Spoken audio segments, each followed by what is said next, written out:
En Periodista Digital continuamos este ciclo de entrevistas sobre grandes figuras de los medios de comunicación. Hoy nos complace contar con don Fernando Sánchez Dragó. Muchas gracias por venir. Hola, muy buenas. La verdad, comentábamos antes que es más conocida su faceta como escritor, pero bueno, en esta ocasión nos parecía interesante también conocer la faceta como alguien que ha trabajado cerca de 40 años en medios de comunicación. Bueno, todos somos dobles, ¿eh? Todos somos yin y yang, masculinos y femeninos. Yo soy, por ejemplo, lobo feroz en la prensa, pero también lobito bueno a veces en mis libros. Soy escritor y soy periodista. La verdad es que, aunque he querido ser solo escritor a lo largo de mi vida, una especie de fatalismo genealógico me ha llevado una y otra vez desde mis años mozos a ser también periodista. Bueno, le he oído en alguna entrevista anterior que empezó a ser periodista a los 6 años. Es verdad, claro. Yo soy hijo de un periodista asesinado al comienzo de la Guerra Civil, y a los 6 años fundé un periódico, del cual conservo además un ejemplar. Si le hacemos la prueba del carbono 14 se demostrará que tenía yo esa edad, que era un plagio del ABC, porque era el periódico que se leía en mi casa, y lo hacía todo a mano, hacía yo absolutamente todo, el editorial, las noticias políticas, los ecos de sociedad, como se llamaba entonces, las noticias deportivas, la crítica de cine, de arriba abajo. Es un documento muy curioso verdaderamente, pero no solo puedo presumir de haber fundado un periódico a los 6 años, sino también de haber ganado dinero, cosa difícil en estos tiempos con ese periódico, porque lo alquilaba a los sufridos inquilinos del edificio en el que vivía por 5 céntimos de ya peseta, había una visión de negocio. y luego lo recuperaba, porque lo volvía a alquilar porque era un ejemplar único y hológrafo, claro. Citaba usted antes a don Fernando Sánchez Monreal, creo que era el nombre de mi padre, sí. Que además, según publicó usted, murió también por culpa de otro periodista.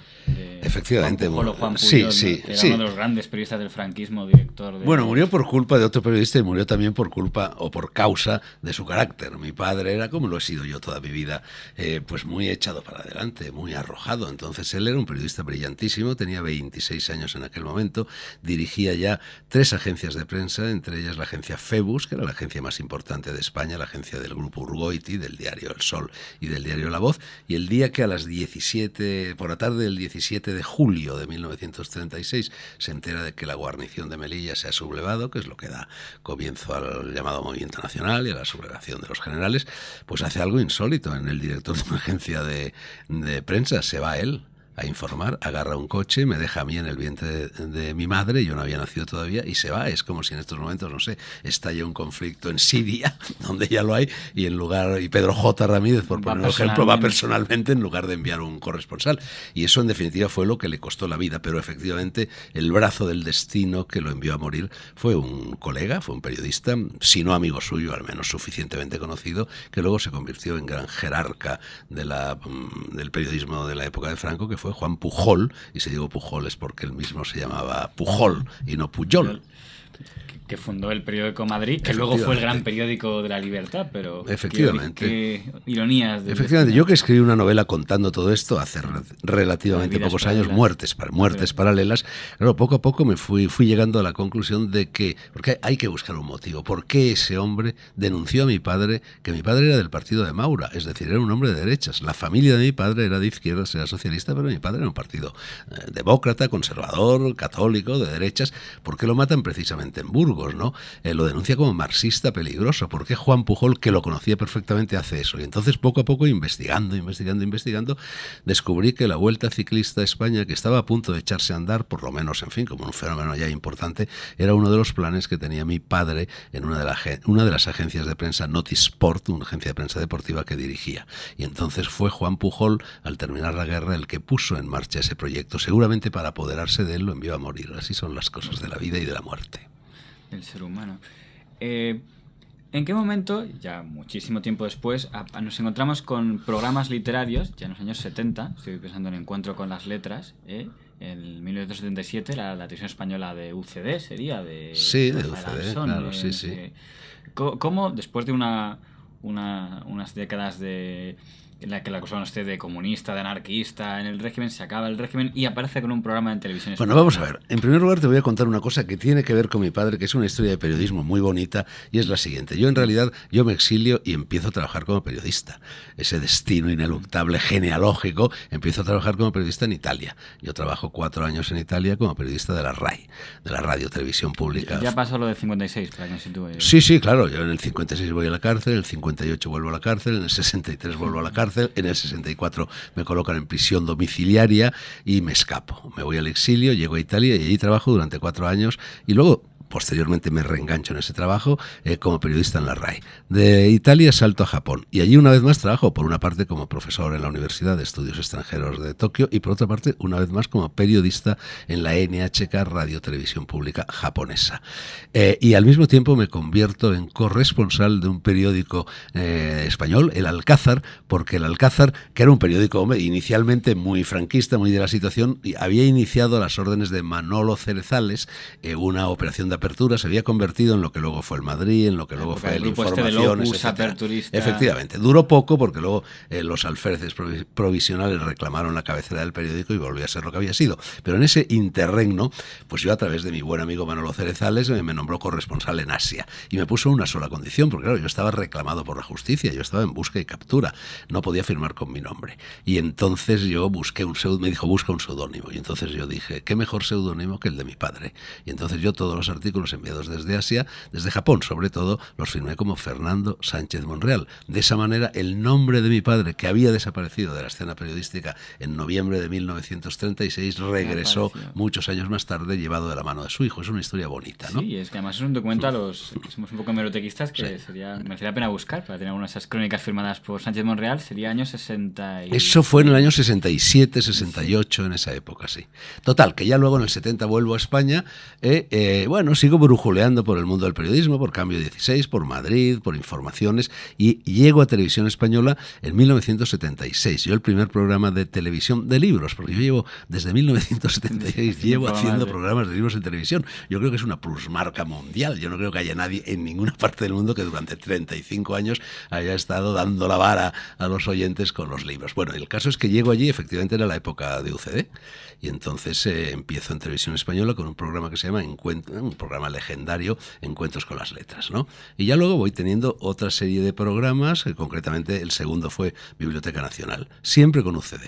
Y en eso llegan los socialistas.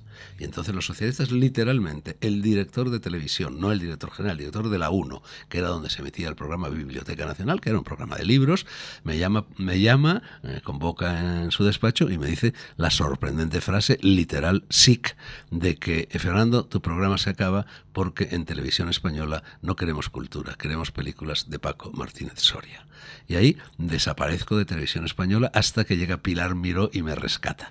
Y entonces bajo Pilar Miró empiezo a hacer El Mundo por Montera, el célebre programa en el que se emborrachó a Raval, etcétera. Sí, etcétera, que además parece ser que, según he visto luego en hemerotecas, aunque el incidente es uno de los vídeos de broma más vistos, pudo haber sido algo trágico, según le he escuchado de... Sí, bueno, tanto... Tuvo que venir la ambulancia, según Sí, efectivamente.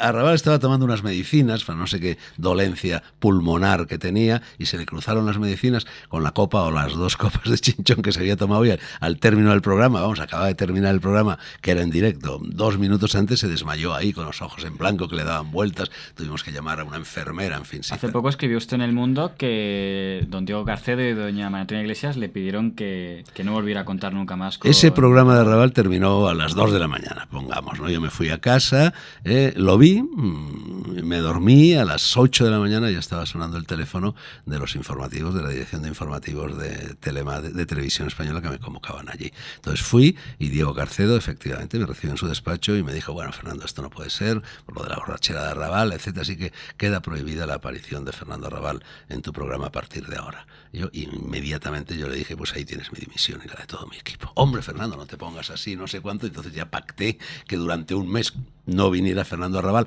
cosa que en realidad no alteraba el curso del programa porque no iba a venir en ese mes, y ya Diego Carcedo lo aceptó y efectivamente las aguas volvieron a su curso. Acabó bien. Por retroceder un poco, me llama la atención cuando hace poco salió el debate taurino por lo de Cataluña, de que el mismo año se prohibieron los toros y se blindó el correbous, y vi algún debate suyo con doña Pilar Rahola en Televisión Española. Me llama la atención ver que ya había habido debates sobre toros en el año 81, de usted con el señor... Hermida, en un programa que Jesús Hermida, Su Turno. Claro, y con Reich, creo que se llamaba... Sí, eso fue un programa memorable. Era un programa que se llamaba Su Turno. En fin, que el formato del programa era un juicio. Jesús Hermida actuaba de juez con su martillito y tal, y había a un lado pues los testigos de cargo, los testigos de descargo respecto a un problema que se planteara. En este caso fueron los toros. Siempre que se habla de toros en España se desatan las emociones. La gente verdaderamente da rienda suelta a un un caudal emotivo tremendo, tanto en los enemigos de los toros como en los amigos de los toros. Y allí las cosas... el tema no era muy original, por lo que porque ya llevábamos... Sí, eso ya, pues eso ya en la época de Felipe II ya se discutía esto es viejo como el mundo, pero es que allí fue muy gracioso, porque yo estaba el equipo defensor de los toros, yo era el capitán, y había escogido a José Luis de Vilallonga y a una ganadera de Salamanca muy guapa, ¿no? Pero vamos, yo era el que llevaba la voz cantante, y enfrente estaba un alemán, una alemana, un uruguayo y este señor Reich, que era un catalán, y el día antes de la entrevista un torero catalán me llamó por teléfono y me dijo, mira Fernando, el señor Reich tiene un chalet cerca de un colegio de niños, y para evitar que los niños a los cuales se les colaba la pelota cuando jugaban al fútbol en el jardín de este señor, ha electrificado la valla. Bueno, me pasó el dato, y entonces cuando el señor Reich se abrió de capa y empezó a decir, los toros, no sé cuántos, de crueldad. Y dije, hombre, bueno, lo de crueldad, usted ha electrificado la valla, y más que Reich, habría que llamarle Tercer Reich. Bueno, ya a partir de ahí, imagínate, llega la alemana y dice, ustedes los españoles son muy crueles porque primero ordeñan a la vaca y luego matan a su hijo. Y yo le digo, señora mía, nadie que se sepa hasta ahora ha sido capaz de ordeñar a una vaca. Y bueno, ya a partir de ahí fue todo un disparate. En fin, nos denunció este señor. Tenemos que estar yendo a Navalcarnero a declarar el lío padre, vamos. Bueno, pero que porque no son nuevas las polémicas. Nada. Pero si ya en las Cortes a finales, en la tercera parte del siglo XIX el conde de San Carlos llevó la prohibición de los toros a las Cortes. Lo que pasa es que allí en esta ocasión, Cortes de Madrid, Cortes españolas, es decir, ganó la no prohibición, porque los señores diputados no se atrevieron a prohibir los toros, porque en aquella época el Rafa Nadal y el Pau Gasol de la época eran Lagartijo y Frascuelo, y claro, la impopularidad iba a ser brutal y no arrostraron esa impopularidad. Ha mencionado antes el diario Informaciones. Cuando cerró el periódico, le leí una frase que me divirtió en el diario El País, que era: cuando un periódico como Informaciones se cierra, algo de los españoles se quema. Pero Informaciones, tal y como salía, más valdría que se quemara, porque ardería no algo de los españoles, sino algo de ese individuo que, aunque catalán, parece nacido en Sierra Morena, llamado Sebastián Auger. ¿Se acuerda ¿Yo escribí eso? O por lo menos es un entrecomillado que he leído en El País, pero bueno, también la que han pasado. Bueno, vamos a ver, la frase esa de que cuando un periódico como Informaciones, o como cualquier otro periódico en definitiva, se cierra, algo español se quema, era una paráfrasis de una frase que emitían mucho los programas de televisión, que era: cuando un bosque se quema, algo suyo se quema, ¿no? Que luego hicieron la gracia: cuando un bosque se quema, algo del marqués se quema. Esa fue entonces era una alusión. En su última etapa pero Sebastián Auger, yo no tuve absolutamente ningún contacto con él, o sea que eso es inventado. Yo nunca he dicho nada de Sebastián Auger, no, nada, por favor. Ok, mea culpa en ese caso si ha habido algo. No. Bulos que corren. Y llevó un suplemento que fue muy destacado, que era el Disidencias. Disidencias. Bueno, yo ya me incorporé de una forma, en fin, mucho más institucional, digamos, al periodismo escrito, porque yo llevaba haciendo radio y televisión mucho tiempo, el periodismo escrito español, pues cuando Pedro J. Ramírez llega al diario 16. La primera persona a la que llamó Pedro J., que me sacó de la cama a las 7:30 de la mañana o algo así, fue el mismo día en el que le ofrecieron el cargo. Y a partir de ahí yo me convertí, bueno, por una parte, pues en una especie de enviado especial del diario 16, por aquí y por allá, de articulista de opinión, y fundé ese suplemento Disidencias, que la verdad es que hizo escuela. Creo que, y aquí ya pongo siempre el creo por si acaso para no meter más la pata, que en esa etapa también tuvo alguna queja por algún artículo contra la Iglesia, contra Juan Pablo II, he leído por ahí. Sí, no, pero era Juan Pablo II, estaba ya Juan Pablo II en aquella época, acaba de llegar. No, efectivamente fue por la marihuana, porque el Papa hizo unas declaraciones a propósito de la marihuana, de que era malísima, de que era pecado, no recuerdo muy bien lo que era, y entonces yo le dije, en fin, le vine a decir zapatero a sus zapatos: señor Papa, usted probablemente no ha fumado un porro en su vida, no tiene la más mínima idea de lo que es la marihuana, así que ha metido la pata en lo relativo a este asunto. Y entonces Martín Descalzo me contestó desde la ABC, yo contesté a Martín Descalzo, y hubo ahí una polémica, por otra parte muy amistosa, entre Martín Descalzo, que era una gran persona, y nos hicimos muy amigos, como suele suceder a raíz de esa polémica. En aquella época, digamos, eran más típicas las polémicas entre economistas, no como ahora, que parece ser que es tribunales enseguida, ¿no? Ahora en cuanto a... Claro, ahora se ha judicializado no ya la vida política, sino la vida cotidiana de los españoles, esta manía de acudir a los tribunales, cosa que no sirve absolutamente para nada, porque en primer lugar es carísimo, en segundo lugar porque tardan 7 u 8 años en decidir, y luego porque como España no es un Estado de derecho, sino un Estado de derechos, ni siquiera las sentencias se ejecutan, así sean las del Tribunal Supremo. Así que, como decían los gitanos, pleitos tengas y los ganes. Nunca hay que acudir a los tribunales, y menos aún en este país. A usted le han acusado también alguna vez de buscar a veces las polémicas. Nunca, te lo aseguro. Me llama la atención, en el año 86, cuando entra España en la Unión Europea, entonces Comunidad Económica Europea, que está todo el mundo unánimemente, parece ser en la prensa, como que bien, he leído artículos contra usted diciendo que cómo puede el señor Sánchez Dragó, tendré por aquí contado, decir que es una iniquidad y que solicita estatuto de apátrida. Efectivamente, bueno, los hechos me están dando la razón. El día en que entramos en la Unión Europea, yo envié un telegrama al Ministerio de Justicia pidiéndole, ante la infamia y el delito de alta traición cometido, el estatuto de apátrida. Por supuesto, silencio administrativo. No me respondieron, pero hubo un inmenso eco. Yo en aquella época acababa de publicar Gárgolis y Avidis, era el escritor de moda, y ese telegrama tuvo un eco inmenso. Y entonces fundamos la agrupación de comunidades ibéricas Miguel de Unamuno para la salida de España y Portugal del mercado común, a la cual inmediatamente se adhirieron personas desconocidas y personas conocidísimas, como por ejemplo Saramago desde Portugal, o como por ejemplo Boadella en España, por citarte dos nombres, ¿no? Y entonces me llevó Iñaki Gabilondo al programa de la SER, que era un programa muy seguido, para debate España, Europa sí, Europa no. Yo solo ante el peligro. El único que era enemigo de la integración en Europa era yo, efectivamente. Pero una cosa es la opinión pública y otra la opinión publicada, como sabemos muy bien. En aquella época el programa de Iñaki Gabilondo tenía un aparatito que se llamaba el Sermómetro, que era para hacer encuestas entre los oyentes, unas encuestas realmente muy amplias, ¿no?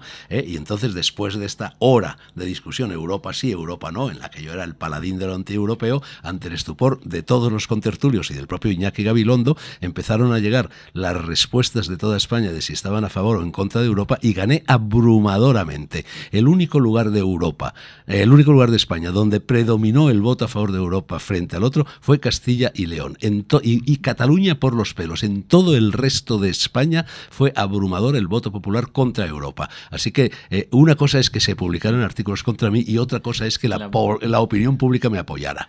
Y cuando entré en el euro, cuando llegó el euro, publiqué otro artículo diciendo lo que iba a pasar, que esto era un juguetito de los políticos, hecho en contra de cualquier sentido común de la economía, y que nos iba a conducir al desastre al que nos ha conducido.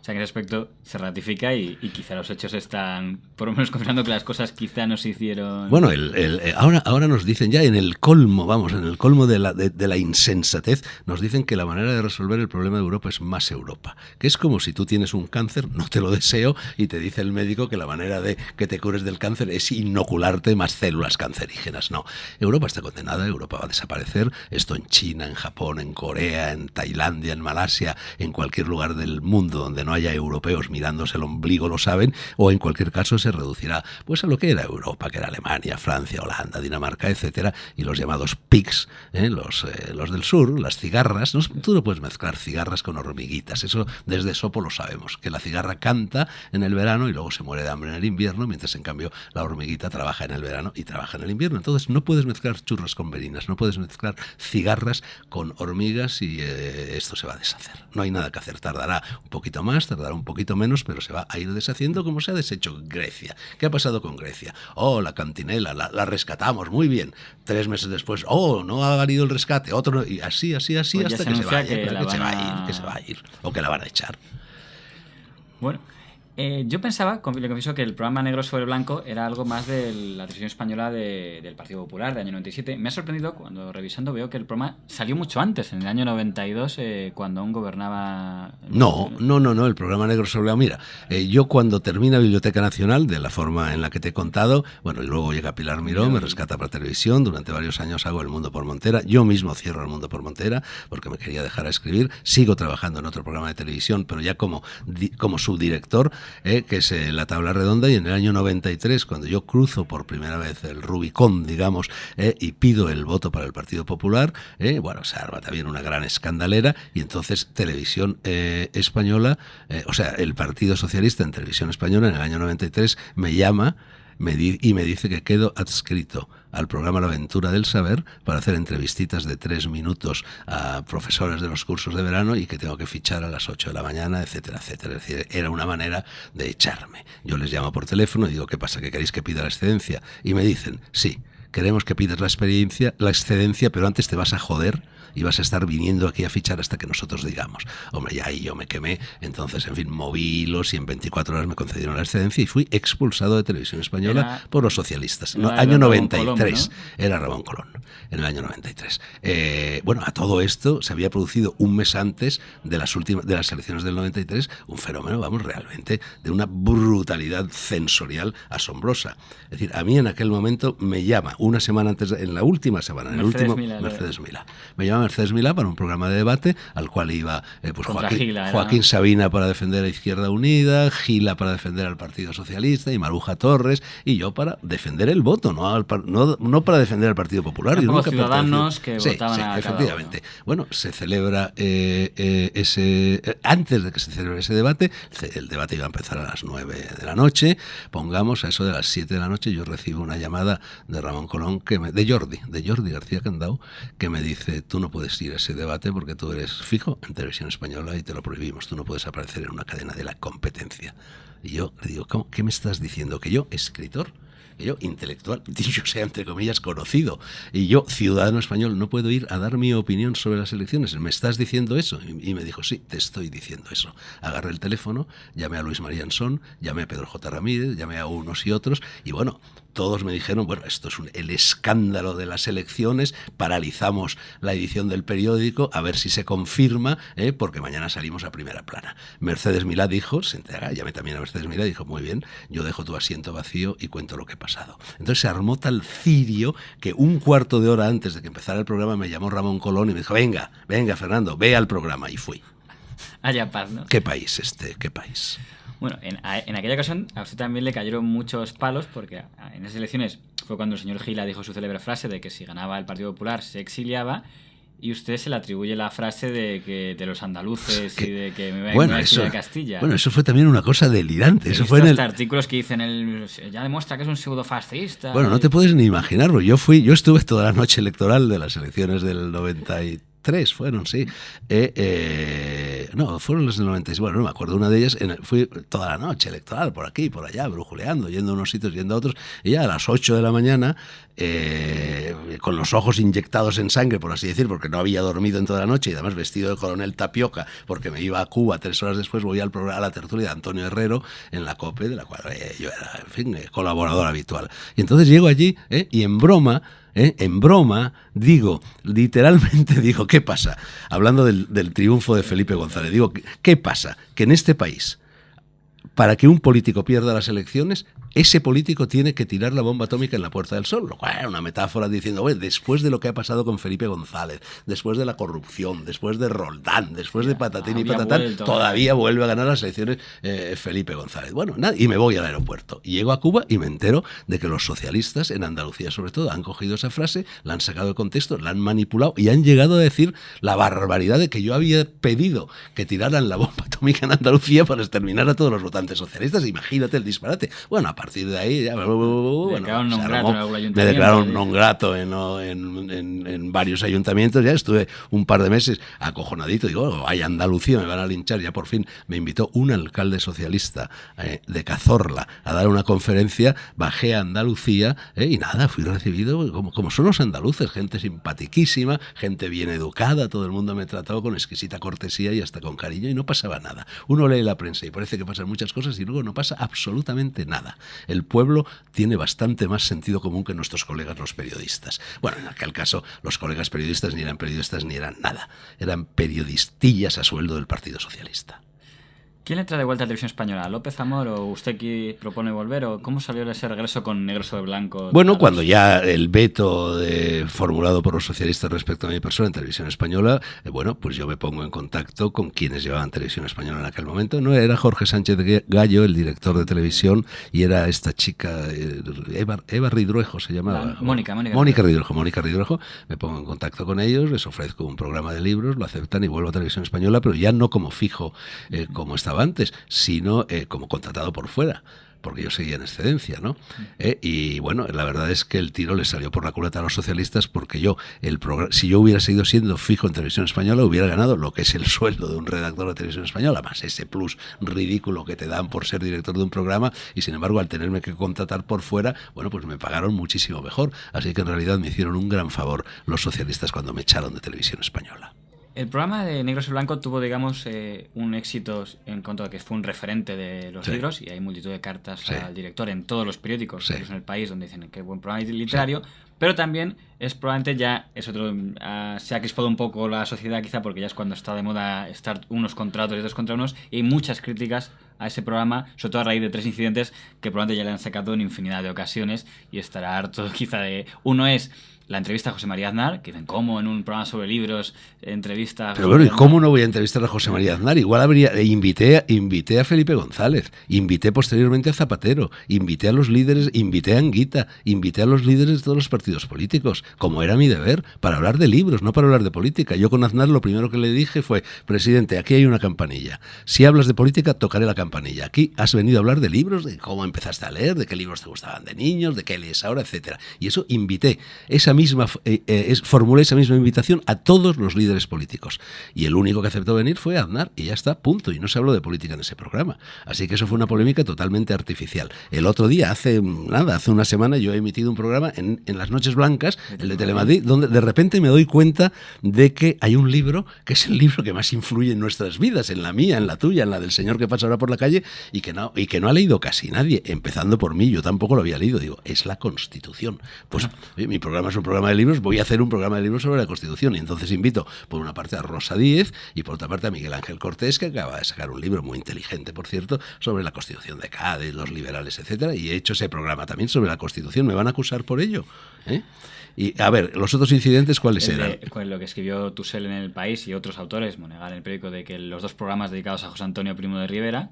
¿Qué pasa? Que José Antonio Primo de Rivera, que es una de las figuras más importantes de la historia de España, muy falsificada, por cierto, muy mal entendida, por cierto, pero en fin, dejemos eso. No se puede dedicar un programa al cual yo llevé una vez más personas de ambos bandos. No se puede hablar de José Antonio Primo de Rivera, no podemos hablar de Franco, no podemos hablar de Nerón, no podemos hablar de Hitler, no se pueden hacer programas sobre estos señores que para bien o para mal han marcado la historia universal.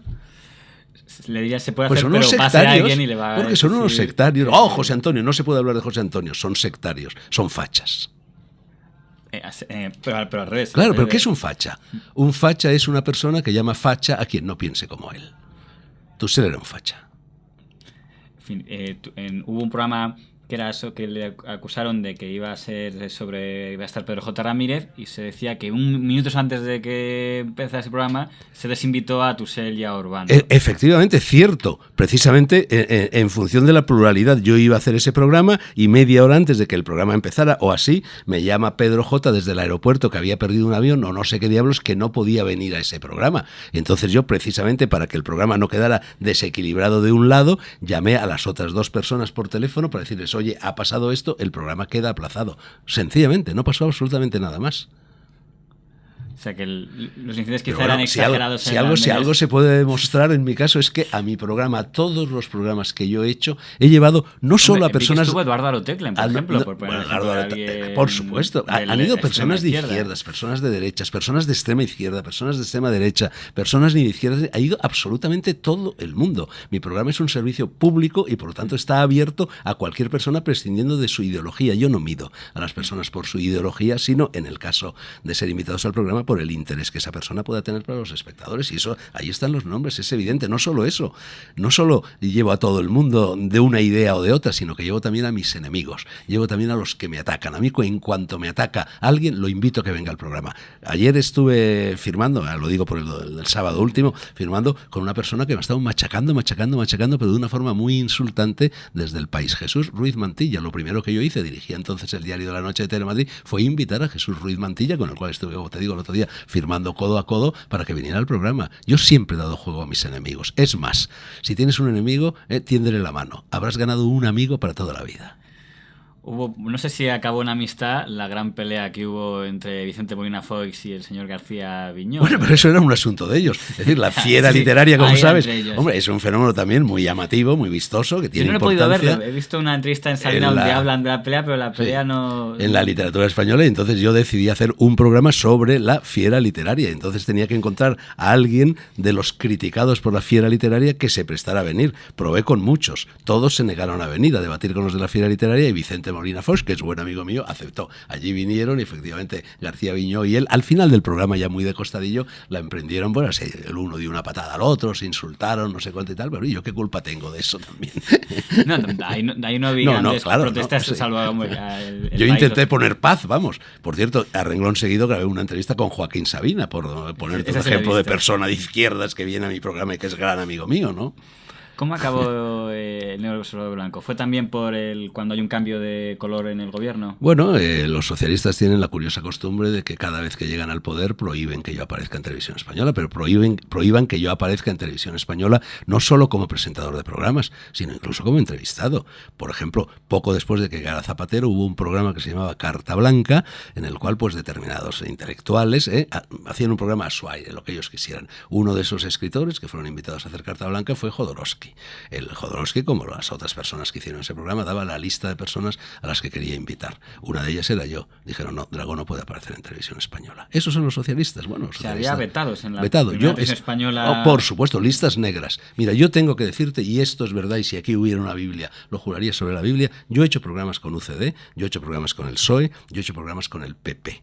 Jamás, por parte del PP, ni en Telemadrid ni en Televisión Española he recibido la más mínima indicación, la más mínima presión. En cambio, siempre que el Partido Socialista ha estado en el poder, vaya si ha recibido presiones. La de Arrabal, a Pedro J. le prohibieron en cierta ocasión venir, etcétera, etcétera, etcétera. En el programa El Mundo por Montera prohibieron que Pedro J. viniera. Así que unos llevan la fama y otros cardan la lana. Entonces, ¿qué pregunta me habías hecho? Era respecto ¿Por qué había acabado el programa Negro? El programa Negro sobre Blanco pues terminó como siempre acaban. Es decir, sencillamente recibí una llamada telefónica en cuanto llegó Zapatero diciendo que el programa quedaba liquidado. Así, por las buenas. Por el nuevo motivo, nueva plantilla, nuevos pasos. No, ningún motivo. Se ha terminado el programa. Ordeno y mando.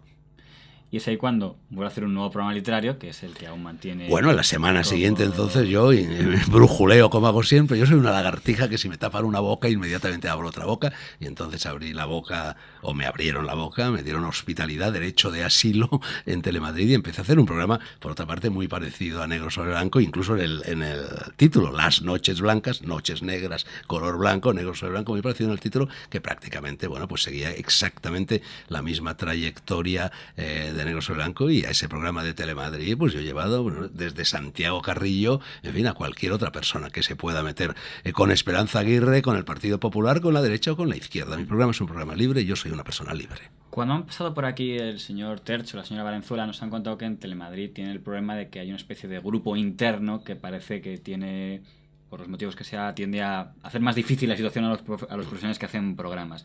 En su caso se ha padecido en varios ejemplos claros. Estoy pensando cuando, hablando con Ana Botella, aparece en YouTube lo que están diciendo anteriormente, o bueno, eso fue, la petición por el libro. Eso fue una infamia absoluta, que si yo hubiera llevado a los tribunales al programa, como sea, Aquí hay tomate, que fue el que perpetró esa infamia, hubiera sacado un montón de dinero, pero como ya te he explicado que mi filosofía en eso no ir a los tribunales, no lo hice. Eso fue una cosa inaudita. O sea, era la campaña electoral, y yo voy invitando a todos los partidos, es decir, las municipales y las autonómicas. Sí, invito a los representantes absolutamente de todos los partidos, y entre ellos a Ana Botella, que era ya Diario de la Noche, ¿no? Era Diario de la Noche, había siempre una entrevista. Entonces llega Ana Botella, y mientras había habido el intervalo para la publicidad, y mientras pasaba la publicidad iban preparando cámaras, patatán y patatán, yo hablaba con Ana Botella exactamente igual como hablaba con el resto de mis invitados. Y acababa de aparecer un libro que no era un libro preparado por un colaborador mío, que era una entrevista que ese colaborador me hacía, y él mismo, buscando trozos de mi obra, respondía a las preguntas que formulaba.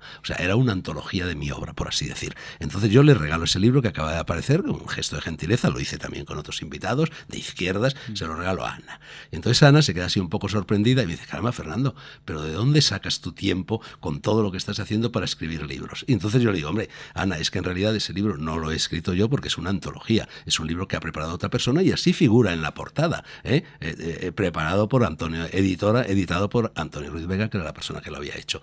Bueno, alguien de los estudios, de los técnicos, de las cámaras de Telemadrid, filtra ese vídeo separándolo del contexto y empiezan a montar a esa campaña delirante de que yo no había escrito ese libro y de que yo tenía negros, cuando es evidente que yo no he tenido un negro en mi vida porque, en primer lugar, yo soy un escritor lo suficientemente raro como para que nadie pueda imitar ni mi estilo ni mis ideas. Y yo soy una persona que trabajo prácticamente desde que tengo 20 años, 12 horas al día, 365 días al año y los años bisiestos 366, porque mi única vocación es la literaria. Yo soy una persona capaz de estar media hora para mover una coma, y se inventan esta campaña delirante. Vamos, además, imagínate tú la inmoralidad de filtrar desde dentro de Telemadrid a Telecinco, en este caso, un fragmento de algo que no se iba a emitir. Sí, ni por no, Telemadrid.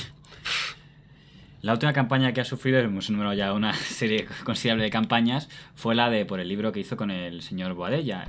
Ahora que ya ha pasado un tiempo, ¿cree que se equivocó al incluir aquel fragmento o cree que fue más una cuestión? Porque hoy hubo El País, recuerdo que le dedicó mucho bueno, eso espacio, fue una campaña feroz. La Sexta también, algún medio de derechas también, creo que también. Sí, pero fue una campaña feroz que en realidad no iba dirigida contra mí. Es decir, la cacería... Esperanza Aguirre. Claro, Esperanza Aguirre, oye, pues si quieren cazar a Esperanza Aguirre, cacen a Esperanza Aguirre, que no me utilicen a mí. Ese libro, que es un libro fresco, que es un libro desvergonzado, que es un libro políticamente incorrecto, que es un libro heterodoxo, que es un libro iconoclasta, que es un libro, todo hay que decirlo, divertidísimo, aire fresco, es como es Boadella y como soy yo, es una conversación entre dos amigos grabada por un editor con una botella de buen vino en el centro de la mesa. Entonces hablábamos pues con la naturalidad y la espontaneidad con las que todos hablamos cuando estamos en una taberna tomándonos unas cañas.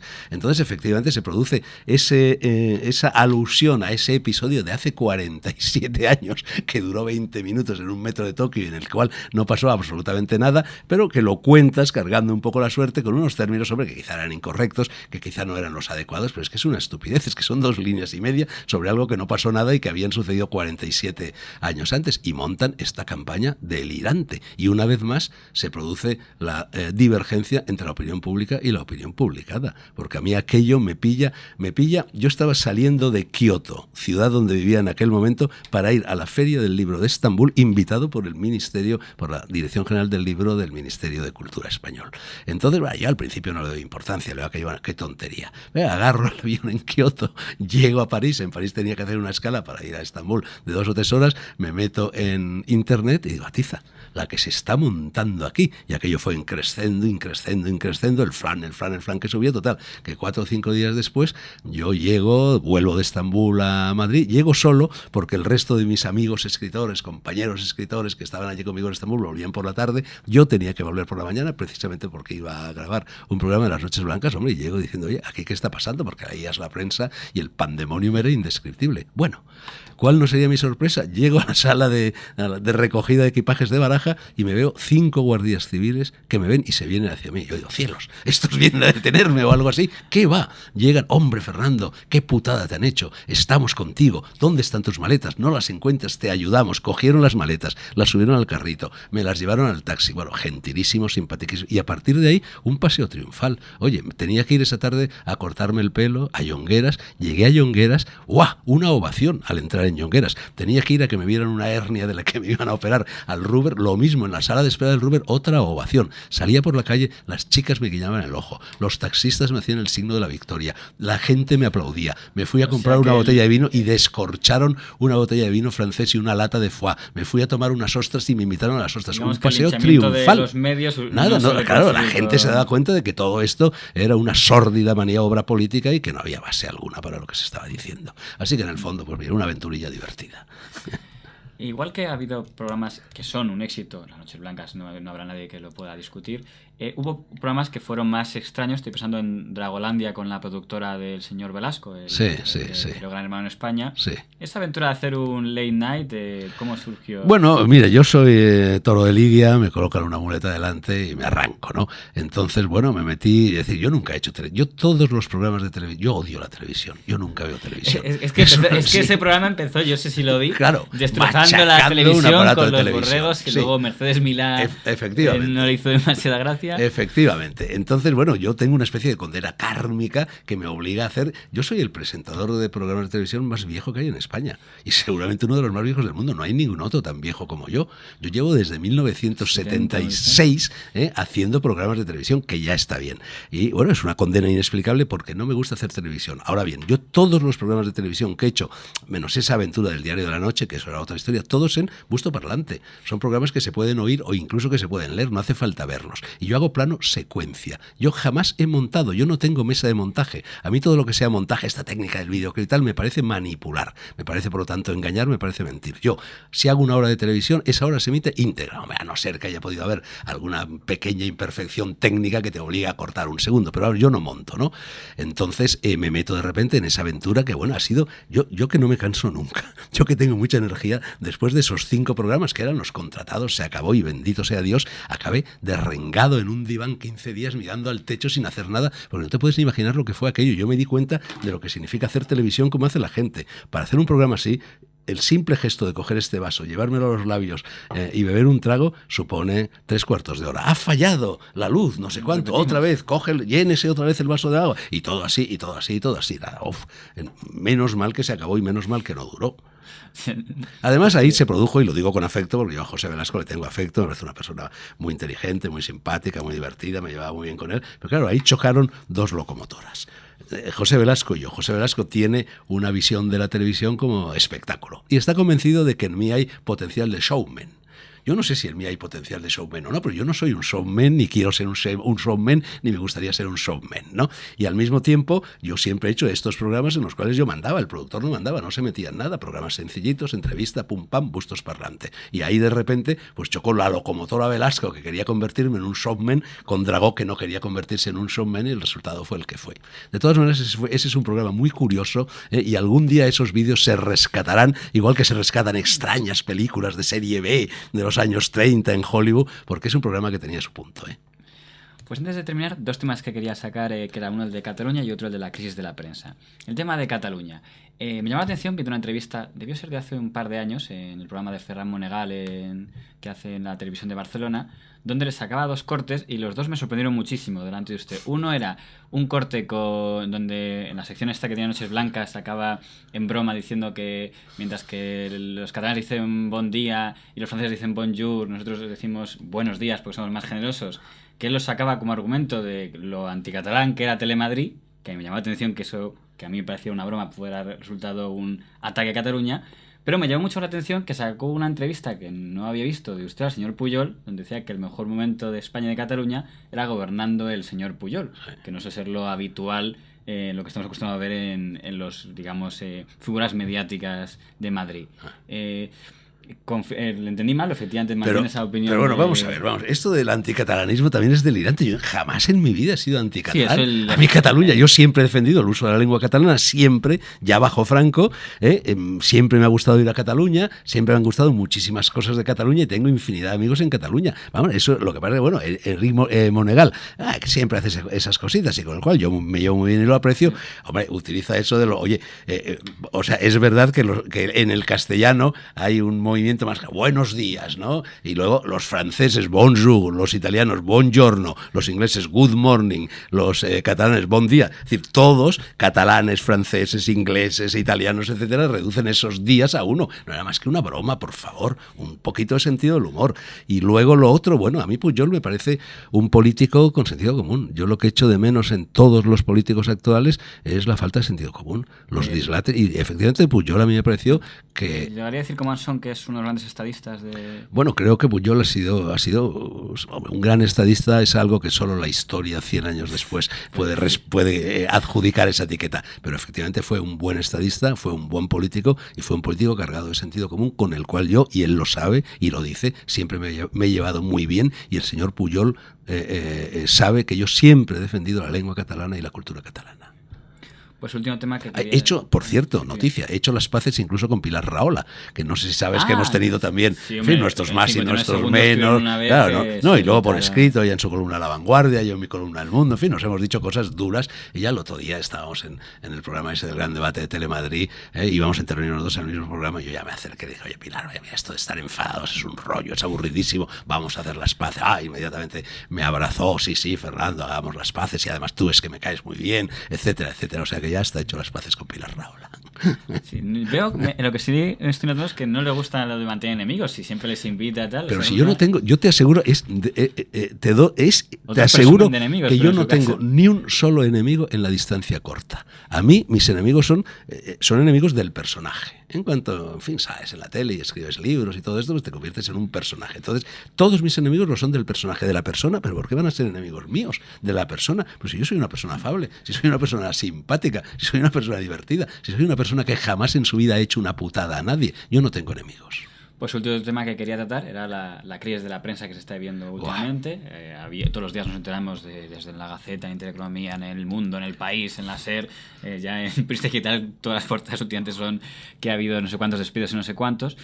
A usted se le ha criticado mucho porque cuando cerró el diario público, y pasa que lo políticamente correcto, más aún en periodistas, es lamentarlo, sea el medio que sea, escribió un artículo donde era duro con el diario público y con el digital de don Enrique Sopena. Creo que no lo citaba por su nombre, pero... Cierto. Pero, vamos a ver, yo tengo una columna en El Mundo que se llama El Lobo Feroz. Luego está el lobito. Que hace, y luego está el lobito bueno. El Lobo Feroz hace honor a su nombre. Esa es una columna agresiva, esa es una columna que machaca, esa es una columna incisiva. Y entonces vamos a ver, el diario público. Oye, yo no me puedo alegrar ni me alegro de que unos señores que a lo mejor son excelentes periodistas y trabajan en el diario público pierdan el puesto de trabajo. ¿Cómo me voy a alegrar de eso? Ahora, es verdad que el diario público y el diario de Enrique Sopena siempre me han estado no atacando, porque a mí no me importan las críticas, me han estado insultando y mintiendo y manipulando. Entonces, no tengo yo derecho, en defensa propia, de alegrarme de que un medio que me insulta,